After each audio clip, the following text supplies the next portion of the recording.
मेरा ऐसा था कि मैंने सोचा था कि मैं इस टॉपिक के ऊपर कभी नहीं वीडियो बनाऊंगी। I usually avoid serious topic. मेरे वीडियोस ज़्यादातर एंटरटेनमेंट के ऊपर ही रहते हैं, so that everything will be chill, ज़्यादा हेडेक नहीं चाहिए।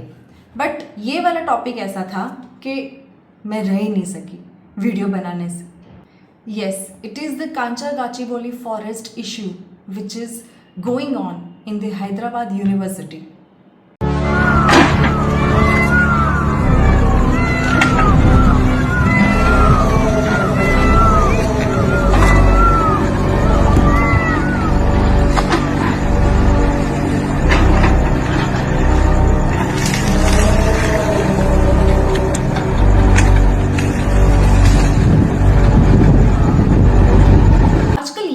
वीडियो बहुत आपने इंटरनेट पे देखा होगा।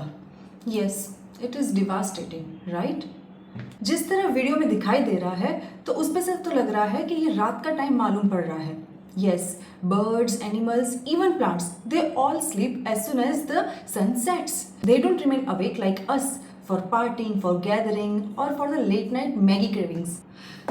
जस्ट इमेजिन, आप अपने घर पे रात को आराम से सो रहे हो and without any reason, randomly ही कोई आ रहा है आपके घर पे, बुलडोजर लेके चढ़ा रहा है और उसको तोड़ रहा है विदाउट एनी रीजन। आपको कोई प्रायर नोटिस भी नहीं दी जा रही है यहाँ पे। तो how will you feel that? Exact thing happens with birds, animals and plants here. उनको तो कोई प्रायर नोटिस देने का मतलब ही नहीं बनता, क्योंकि they are not human being. अरे यहाँ तो ह्यूमन को ही ह्यूमन कंसिडर नहीं करते हैं, तो फिर बर्ड्स और एनिमल्स को तो क्या ही गिनती में लेंगे हम लोग, है ना? I don't know about others, but मेरे घर पे तो ऐसा बोला जाता है, जब से हम छोटे थे तब से ये बोला जाता है कि जब भी सनसेट हो रहा है उसके बाद कोई भी पेड़ पौधा या फल फूल नहीं तोड़ते हैं। शाम के बाद पेड़ पौधों को टच भी नहीं किया जाता है, ये सब सिखाया जाता है। आइए बात करते हैं कांचा गाचीबोली फॉरेस्ट की, which is a part of the Hyderabad university. Hyderabad University was established in 1976. Yes, and the campus was total 2300 acres of land, जिसमें से बहुत सारा एरिया फॉरेस्ट में कवर था और बहुत सारे उसमें से 2 perennial lakes थे and 3 were seasonal lakes over there. उसमें से थोड़ा बहुत कंस्ट्रक्शन वहाँ पे यूनिवर्सिटी का हुआ था। ऐसा बोला जाता है कि 2004 में 400 acres of land, which was a part of Hyderabad University, was given to a private company, which was IMG Academic Private Limited. It was given to that private company for the development of sports academic over there. बस तो फिर क्या, ये बात सीधा पहुंच गई court में और वहाँ पे 2 decades तक ये केस चला था। And after 2 decades of case, 2024 में this land was handed over to Telangana government. अब फ्री की जमीन हमको मिल गई है तो फिर क्या ही फीलिंग आएगी? पैसा ही पैसा होगा। So the government itself has decided to give this land to TGIIC, which is Telangana State Industrial Infrastructure Corporation, for the development as well as for the auction. पर गवर्नमेंट को तो यहाँ पर सिर्फ जमीन दिख रही थी। दे हैव फॉरगॉटन अबाउट कि यहाँ पे पेड़ पौधे भी है, तालाब भी है, जिसकी वजह से बहुत सारे और एनिमल्स और बर्ड्स भी वहाँ पे रह रहे हैं। एट वन पॉइंट ये जो पूरी जमीन थी, that was the grazing land. Yes, Kancha it means grazing. So now it has converted into the forest, but yes, Kancha it means grazing and also become the green lungs of the surrounding which was covered by the concrete area. पर government को 400 एकड़ land जैसे ही मिल गई तो उसका फायदा उठाना तो बनता है ना। ऐसा माना जाता है कि ये जो 400 एकड़ लैंड है उसके ऊपर एक बहुत बड़ा IT हब आने वाला है। यस, यहाँ पे जो 400 एकड़ लैंड है उसमें से 1 एकड़ लैंड की value, estimated value they have given which was 75 crore. Can you imagine, 1 एकड़ लैंड का 75 करोड़, तो आप गिनती कर लो 400 एकड़ लैंड का कितना होगा। 30,000 करोड़। 30,000 करोड़ तो वहाँ पे ऐसे ही है। फिर वहाँ पे जो कंस्ट्रक्शन होगा, जो भी जितनी भी ऑफिसेस होगी, वो सब बिल्डअप हो, वो ऑफिसेस कितने में बिकेगी?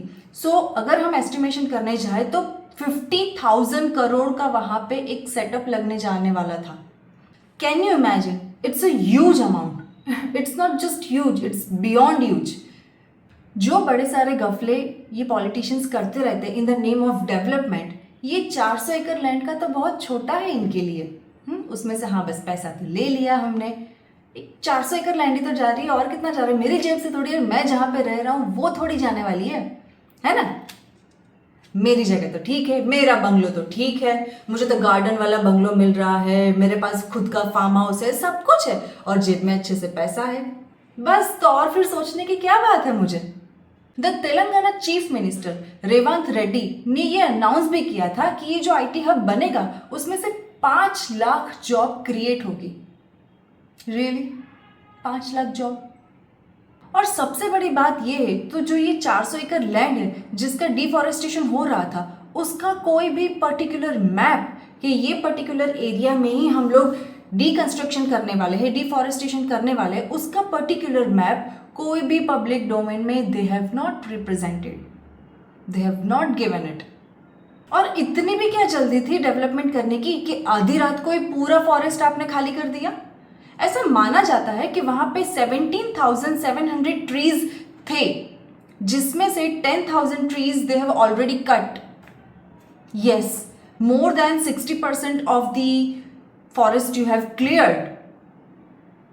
और जो डिफॉरेस्टेशन स्टार्ट हुआ था, that was done without any assessment, without any prior notice और विदाउट एनी मैनेजमेंट इटसेल्फ। जो भी बायोडाइवर्सिटी है उसको कहीं पे पहले शिफ्ट करो। ऐसा तो हम लोग बहुत सारा कुछ सीख सकते हैं बहुत सारी कंट्रीज पे से। जापान में ऐसा बोला जाता है कि जहाँ पे कोई भी सड़क बनानी होती है या कुछ भी कंस्ट्रक्शन का वर्क करना होता है, तो अगर वहाँ पे पेड़ पौधे कुछ भी आ रहा है, अगर बड़े ट्रीज भी हो रहे हैं, तो they are moving, they are shifting that tree into some another area. तो ये वाला टेक्नोलॉजी लाओ, ये वाला सब कुछ सीखो, rather than just destroying everything. चलो अच्छा है, लोगों की मेहनत रंग लाई और सुप्रीम कोर्ट ने वहां पे स्टे लगा दिया गया है। डिस्ट्रॉइंग मोड इतना भी नहीं होना चाहिए कि हर जगह बस ह्यूमंस ही ह्यूमंस नजर आए। पहले के टाइम पे कैसा था कि जैसे सिर्फ डायनासोर थे, अब तो पता नहीं डायनासोर हमने देखे भी नहीं है। तो वैसा वाला सिनेरियो ना हो जाए कि हाँ कुत्ते होते थे, बिल्लियां होती थी, पेड़ पौधे होते थे, ऐसा सिनेरियो ना आ जाए हमारी नेक्स्ट जनरेशन के लिए। तो बस ये सोच के थोड़ा एक दूसरे को सपोर्ट कर लो, तो ही रहने में मजा है। We are living in an ecosystem, so be a part of ecosystem, not be the destroyer of it. ये वाला मैटर हमें सच में हल्के में नहीं लेना चाहिए। This forest, all the biodiversity, even the plants which is surrounding at our places, हमारे घर पे भी जो पेड़ पौधे उगते हैं या फिर हमारे घर के आजू बाजू भी जितने एनिमल्स हैं, they all are the helping hands for our life. अगर हम ही इन लोगों को डिस्ट्रॉय कर देंगे, then how can we survive? Means we only human beings can survive? No, for the survivor we all need each others support. So कैसा लगा मेरा आज का वीडियो मुझे कमेंट सेक्शन में ज़रूर से बताना। And please do not forget to like, share and comment my video as well. Do not forget to follow me on insta as well. Till that, this is me Reema AKA that लोकोबल। मिलते हैं मेरे next video में। Bye.